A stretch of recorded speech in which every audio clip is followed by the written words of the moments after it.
Hey there folks, I am the Mighty Plantain. Thanks for checking out this video. I've got another one of these Russian River beers here. As I mentioned in a previous video, thanks again Brian G for the heads up.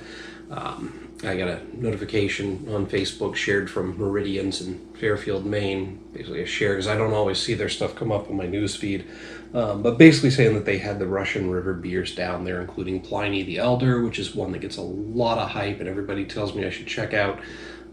Posted that video a little while ago. But anyway,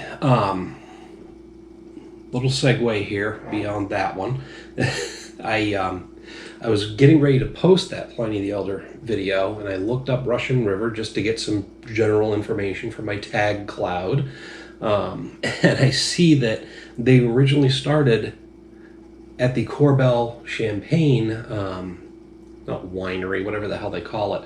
But that's where they started. It was a microbrewery started by Korbel Champagne on the grounds of their main facility. I'm like, holy shit. Back in 2000 or 2001, I was dating this woman, and we took a trip out to, it's Sonoma, I want to say, not Napa, it was Sonoma. Anyway, to do the winery thing while we were out there visiting her family and doing some other stuff.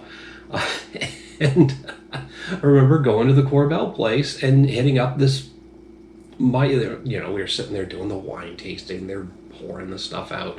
The guy behind the counter takes one look at me, realizes I'm not really there for the wine, and gives me a full glass where everybody else is getting the taste. I'm like, thank you.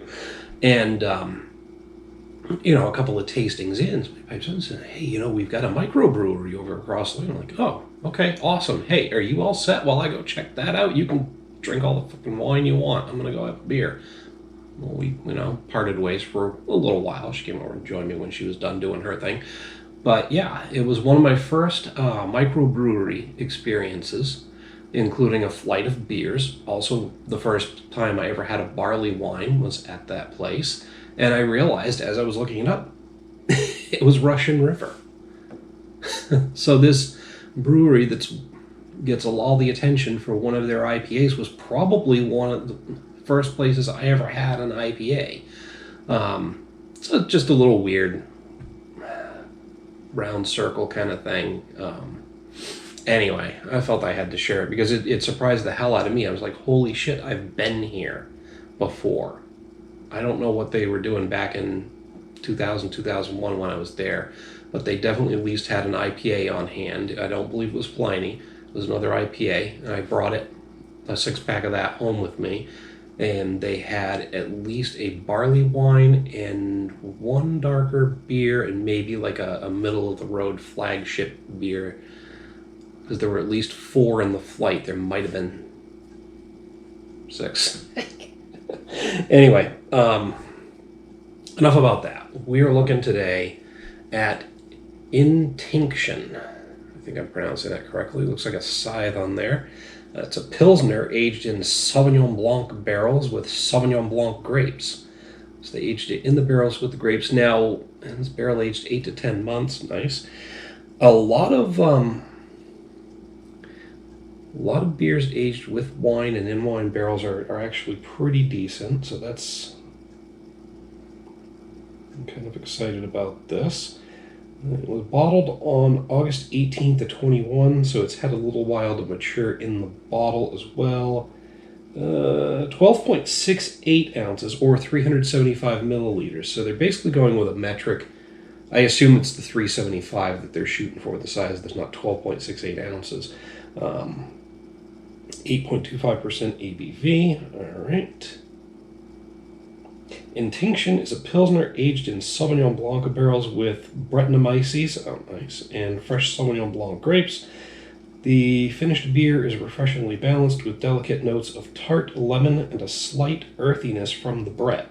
This beer is re-fermented in the bottle, creating a natural carbonation and a small layer of yeast sediment. Okay, so careful when pouring it out. And the Brettanomyces, actually, this one might be better off aged even longer in the bottle.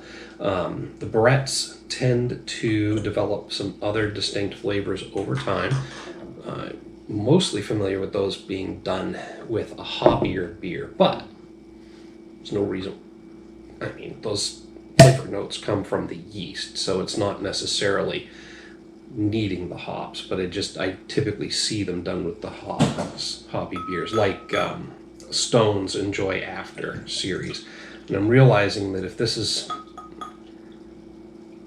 an under 13-ounce bottle, I probably should have gone ahead with the regular size glass instead of the taller one. That's all right. I could smell citrus as it was being poured out, so that's interesting. So let's take a look at that. All right, I think we may have gotten the yeast sediment into the rest of it. It's slightly hazy, quite effervescent. Now, more than slightly hazy, that's pretty hazy, but a nice pale yellow you could expect from a Pilsner, so that's nice.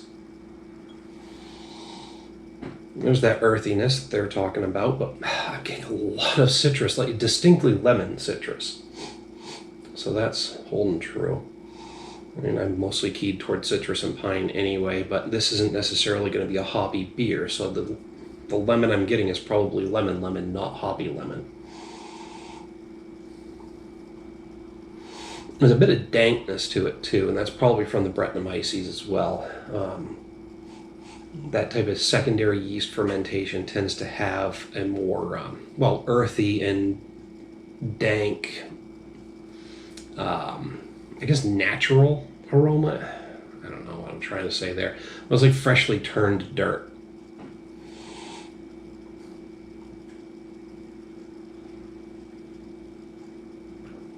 It's tart up front. Ooh, the sourness in that is coming from some of the yeast as well, I think. There's like a fermented sourness as well as a good amount of lemon, but it's got some pucker factor up front. I'd almost think it was like a sour or a sour or a Belgian style. So I'm assuming that the yeast, the Brettanomyces in here, is similar to those used for a Belgian style, because I'm getting that character. Did I mention it had a nice medium light mouthfeel? It's got some body to it, but not a whole lot. But no, it's very tart, very lemony. Still has those hints of earthy dankness. Maybe some grassiness, maybe some fresh cut grass in there as well. And again, no indication that this is coming from any sort of hoppy esters. I'm probably just getting the same flavor profile from different components in here. I'm not getting... Usually when you have something that's got some wine or some grapes in there, I'm not getting a lot of fruity sweetness. I'm not really getting any woodiness or... I don't know if they char Blanc barrels, but I'm not really getting any woodiness, smokiness, or char from the barrel. So I wouldn't know this was barrel aged if I hadn't read it on the label, I guess what I'm getting at. Maybe they just do it more for the fermentation and some of the fruity flavor than they are for the woodiness and the actual barrel aging. They're just looking to age it, but it happens to be in a barrel. I don't know, I'm speculating there. And it's not bad. It's pretty good, easy to drink, nice and smooth. It's got a clean finish to it. You wouldn't know it's 8.75%. What's it, 8.75? 8.25. Pardon. Even still, once you get up into the 8s and the 9s, you can sometimes get a hint of booziness from it, but I'm not getting that at all. And the fact that it's going down so easy means this could be a dangerous one.